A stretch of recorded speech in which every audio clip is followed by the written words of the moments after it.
তিনটে পরোটা আনলিমিটেড তরকারি, একটা সেদ্ধ ডিম, এক টুকরো ये भगवान क्या जुल्म है। পেঁয়াজ, একটা কাঁচা লঙ্কা, 30 টাকা, যাতে ট্রেনের টিকিটও হবে না। হ্যাঁ, আরে কি বলছো?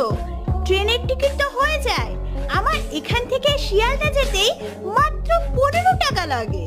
এই হলো ফেমাস রাজুদা, যে সারা রাত জেগে পরোটা তৈরি করে, তারপর সেই পরোটায় ট্রেনে করে ভোরবেলায় শিয়ালদা নিয়ে গিয়ে বেচে।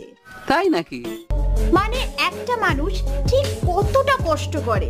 কিন্তু শুধু কি রাজুদা কষ্ট করে? না, রাজুদার এই ফেমাস পরোটা খাওয়ার জন্য অনেক মানুষই কষ্ট করে। देख सकते हो भाई, इधर से लाइन शुरू होता है और खत्म का होता है ये पता नहीं। भाई चलती जाएगा चलती जाएगा चलती जाएगा।